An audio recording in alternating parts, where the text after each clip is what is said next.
This is Gareth Southgate, and this is the Three Lions podcast.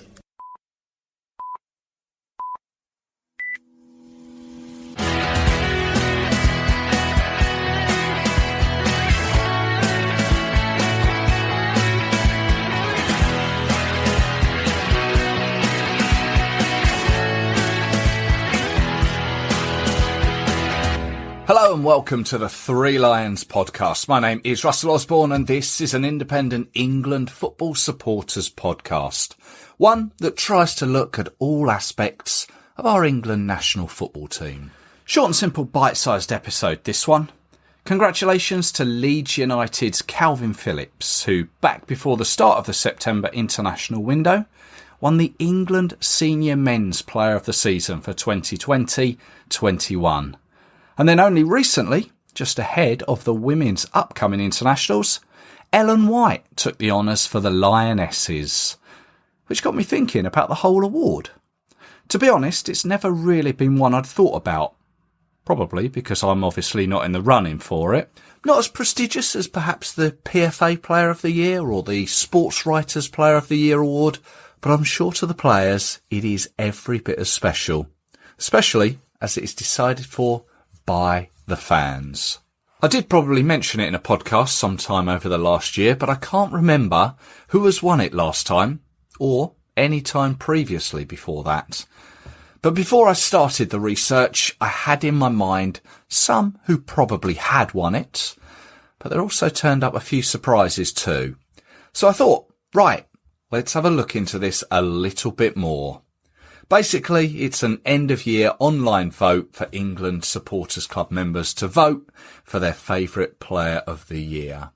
And up until now, 17 polls have been run, but how many winners can you remember? So over the years, the trophy has changed in style and design. It's not been a regular trophy from day one.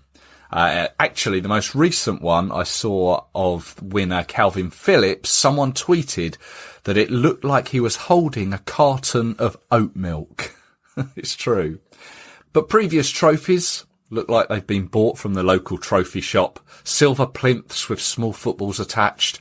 Or there was one for a period of time that looked like one of the Oscars statuettes. But instead of holding a sword, he was holding a three-lion shield. And there have been various sponsors of the award over the years, or partners to the England team, notably Nationwide, Vauxhall, and most recently, BT. So let's start back at the beginning in 2003, when the award was first introduced for the senior men. And generally over the years, there's been a first, second and third place, although for whatever reason, 2005, 2017 and 2018, there was just one outright winner, no second or third. As I say, it was introduced back in 2003, when the first winner was probably unsurprisingly David Beckham. Playing for Manchester United at the time, and 7 years after making his England debut in Glenn Hoddle's first ever game as England manager, away in Moldova. I'm sure actually Hoddle would have most likely been a recipient of it had the award been around in his time. I'm unsure quite when the award was issued, or what time period it was for him to be eligible for winning it, but looking back over 2003, Beckham was England captain at the time. He played in 9 of England's 11 games that year, scoring against Macedonia, Croatia, Turkey and Liechtenstein. And of course had previously scored that famous free kick that took us to the World Cup in Japan and South Korea the year before. All in all, probably the ideal winner for the first award, especially in a year where he was awarded the OBE by the Queen for services to the game. Second and third place went to Wayne Rooney and Frank Lampard. Well, with players like David Beckham, you do feel there are certain moments of destiny. Arguably the most recognisable footballer in the world. Yes! Yes for England! David Beckham has done it big time! 2004 was of course the year of the European Championships in Portugal. And after coming third in 2003, Frank Lampard went on to win the award. Again, Rooney coming second, which was quite surprising given the impact that he had on that tournament. But his time would come. Like Beckham, Lampard broke the 100 caps mark for England, and he made his debut back in 1999 in a friendly win over Belgium, aged 21 then. In 2004, he only missed the game against Sweden in March of that year, a game to celebrate the Swedish centenary. So that was 13 out of 14 games in which he scored 6 times. Steven Gerrard plays alongside Gabidon. And here's Budge, help forward towards Michael Owen. Lampard, 1-0 England! What a fantastic start! And it's Frank Lampard who scores for England again. It's 6 goals now in his last 9 games for England. As I mentioned, 2005 would be a year like 2017 and 2018 where there was just one winner announced. No runner-up or third place. And it was Lampard again who won it.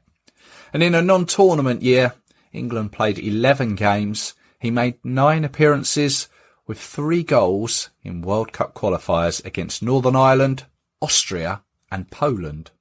In a year where England made the quarter-finals in Germany, it was a player playing for Bayern Munich at the time, Owen Hargreaves.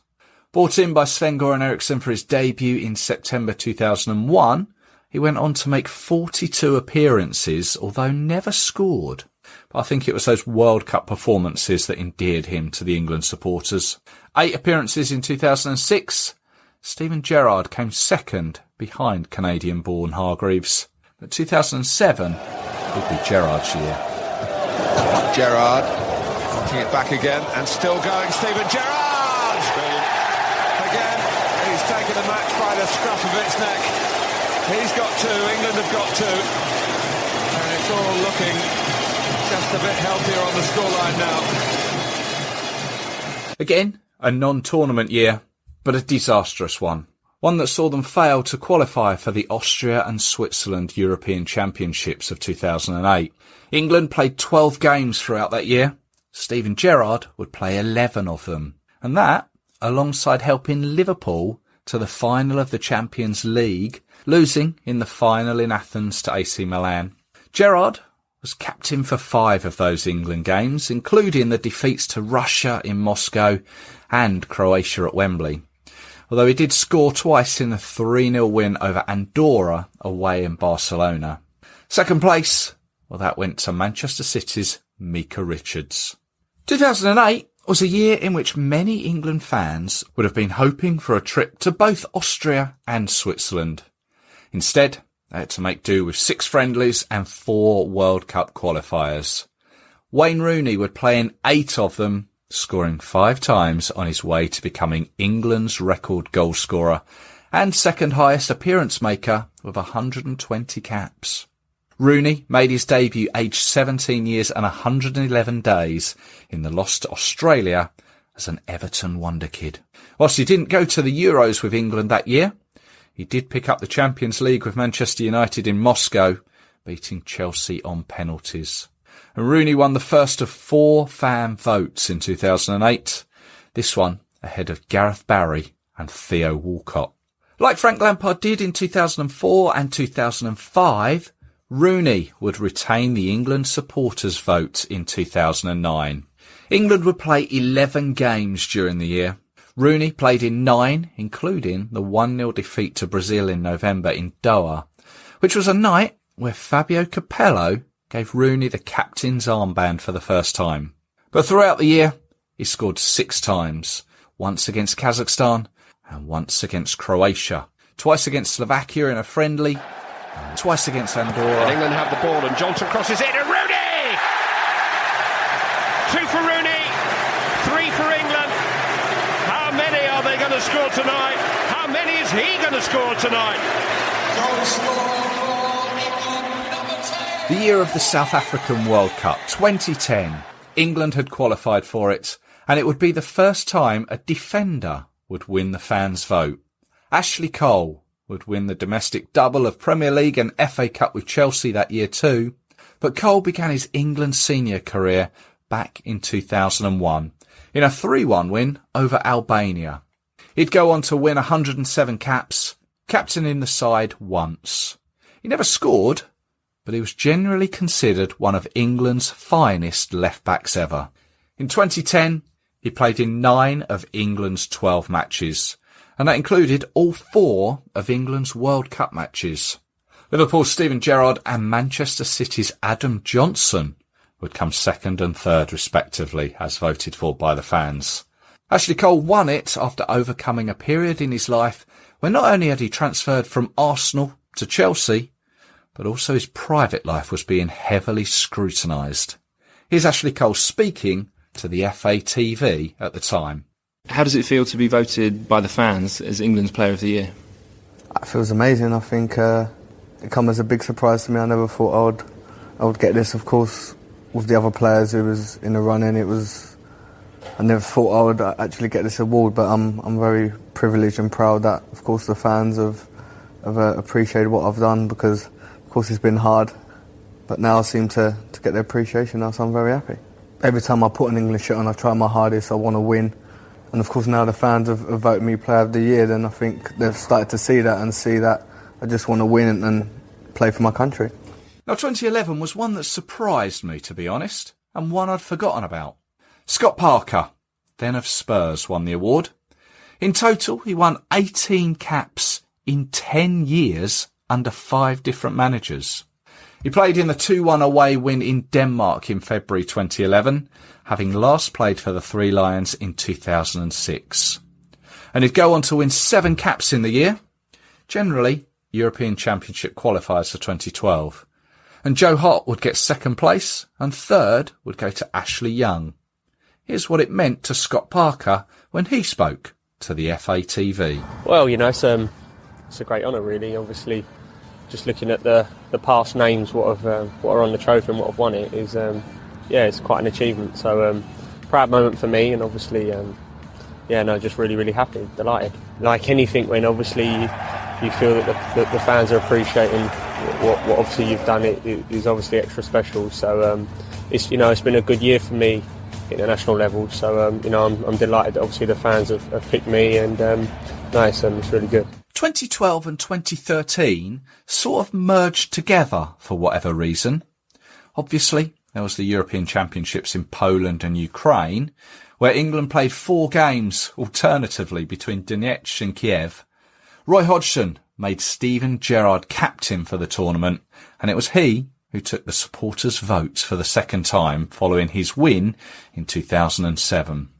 He played 11 times out of 13, although sadly against Ukraine in September, he became the 12th England player to be sent off after a rash challenge late in the game. Although he would go on to get his 100th cap in the friendly against Sweden, which would probably be more remembered for an overhead kick by Zlatan Ibrahimovic. Danny Welbeck and Ashley Cole would come second and third, and these awards were dished out in February 2013, a landmark year for the FA, where they celebrated their 150th anniversary, plus the opening of St George's Park. And whilst qualification was gained during 2013, no real award was given for that period, which also applied to both the women's and the under-21s. So before we move on to 2014, this is what Steven Gerrard said about receiving his honour. It's a special feeling to get this award today, and I was in good company with the lads who were nominated, and you look at the players on the table this evening, the players that haven't even got in the squad, and also the talent we've got that's dropped back down to the 21s. It's a fantastic feeling to be picked out. Yeah, this one is voted for by the fans, isn't it? Does that give it extra significance? Yeah, of course. That's what football's about. It's about the supporters, and I'm lucky because I've got the best club supporters in the world in Liverpool, and when I come down to the national team, the support the England fans give us fantastic, so I need to thank them an awful lot. The World Cup in Brazil, 2014. England travelled there and came back pretty quickly, following defeats to Italy and Uruguay and a goalless draw with Costa Rica. Wayne Rooney last won it in 2009, but 2014 was a good year with many focal points for him. He played in all 13 games for England, scoring 8 times. He was made captain by Roy Hodgson following Steven Gerrard's retirement, and then to top the year off, he earned his 100th cap in the 3-1 win over Slovenia in November, another game in which he scored. Qualifier between England and Slovenia, and for Wayne Rooney, a 100th cap for his country. Wayne Rooney wins the spot kick. What a response from England. Rooney, 1-1. The Centurion with his 44th goal for his country. Only Bobby Charlton and Gary Lineker ahead now. Danny Welbeck for the second successive year came in second place, with Raheem Sterling voted in third. 2015 would be Wayne Rooney's year again. He took the pole ahead of future captain Harry Kane and Joe Hart. Rooney would play 8 out of 10 games that year, scoring in 5 of them, including a penalty against Switzerland that took him to 50 England goals that surpassed Bobby Charlton's record that had stood for 45 years. It's time for Wayne Rooney. 50 up for England. For England's all-time leading goal scorer, it's Wayne Rooney's record breaker. He's out on his own now. So just by doing that, I guess it was no surprise that he took the honour. Like Scott Parker in 2011, 2016 was a surprising year when I began to look back. Despite it being an awful one on the pitch, what with the results in the European Championships in France, Liverpool's Adam Lallana took the award ahead of Jamie Vardy of Leicester and Rooney in third place. Lallana earned 34 caps for his country between 2013 and 2018. He scored 3 goals in that time, 2 of them coming in World Cup qualifiers against Slovakia and Scotland. Rose, he's done well, he's found a cross. Adam Lallana, it's in! Relief! 95th minute of Sam Allardyce's first game in charge of England, and Adam Lallana is his first goal scorer. 10 matches for England in 2017. After coming second in 2015, Harry Kane finally won the Fans Award, a year after the catastrophe of the European Championships in France. But it was a year where qualification for the 2018 World Cup was assured. 7 goals in a year of only 6 caps for the Tottenham striker. Gareth Southgate gave him the captaincy for the first time against Scotland away in Glasgow, and he rewarded him with the last-minute equaliser. Given the chance to cover across, and England can attack again. And Harry Kane pulling away! England have equalised. The captain has come up trumps in stoppage time. An extraordinary ending here at Hampden Park. 2018, like 2017, was a year where only first place was awarded, and a year where Harry Kane won it for the second successive season. Obviously, 2018 was a fantastic year for the England team on the pitch, making it to the semi-finals of the Russian World Cup. Kane scored 6 times in the tournament, equalling Gary Lineker's 1986 amount. In doing so, Kane won the Golden Boot, and in total he scored 8 times in 12 appearances. 2019, Jordan Henderson was voted in as the best England player ahead of Raheem Sterling and Harry Kane. In a year that saw him pass the 50 cap mark, he made 7 appearances in England's 10 games, including the game against the Netherlands in the Nations League. It was a real successful year for him at club level too. As Liverpool club captain, he lifted the Champions League in Madrid in the All-English final against Tottenham, the Super Cup against Chelsea, and the World Club Cup against Flamengo. In winning the award, he became the first player to have won both the Under-21 award and the Senior award. He won the very first Under-21 Player of the Year in its inaugural season back in 2012. And then 2020, 2021, and we're up to date.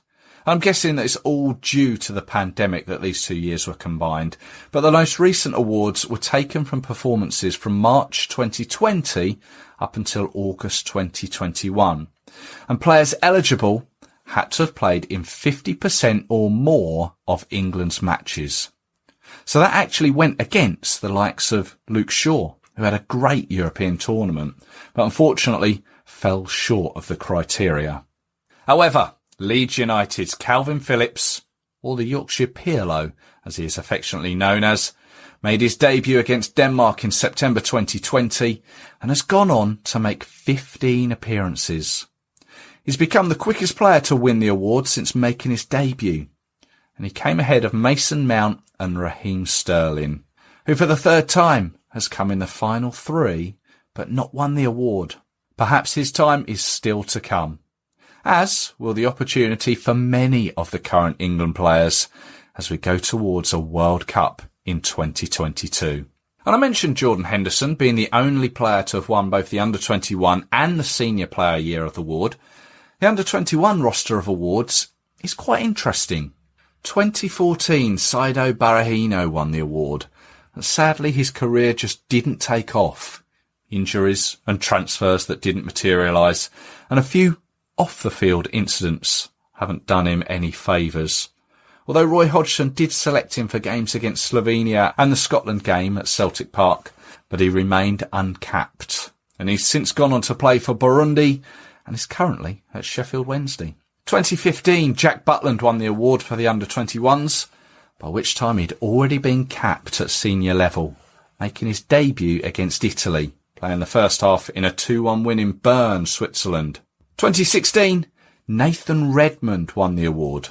He made 38 appearances for the Under-21s, scoring 10 times, and he went on to only make one appearance for the senior team in 2017.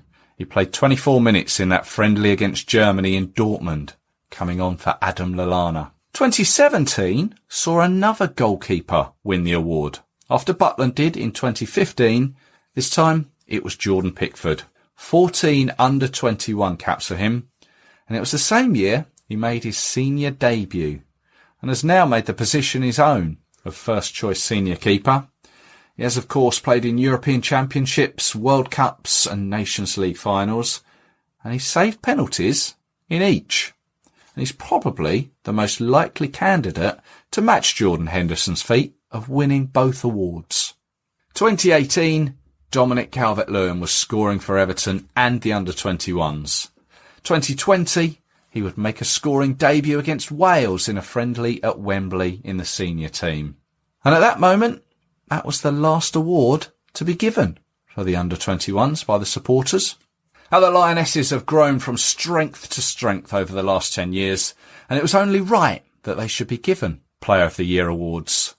And these began in the same year as the Under-21s, in 2012. And if you're a follower of the Lionesses, there are some familiar names who have won the top award over the years.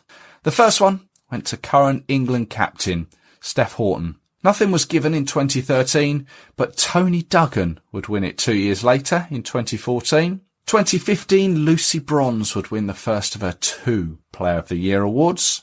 Jordan Nobbs won it in 2016. Jodie Taylor in 2017. Goal scorer extraordinaire Ellen White would win it in 2018. Then in 2019, Lucy Bronze would win it for the second time. And as I mentioned at the top of the show, Ellen White has become the latest recipient. She's played 95 times for the Lionesses, scoring 39 times, and joins Lucy Bronze as a 2-time winner.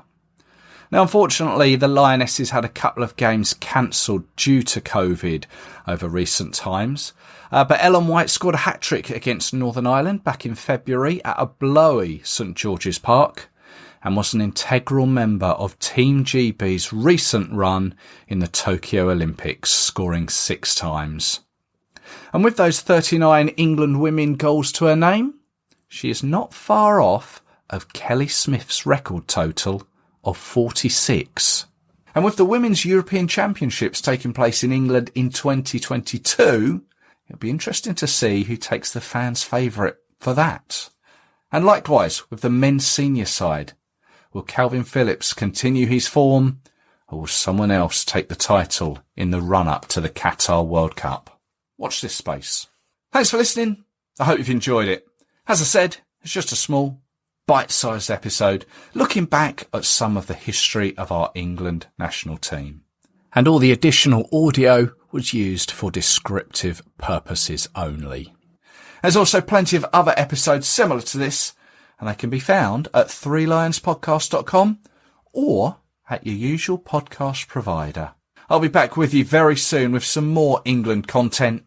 In the meantime, You can follow the show on all the usual social media outlets, Twitter, Facebook, Instagram. Just search 3 Lions Podcast. So until the next time, take care. Cheers.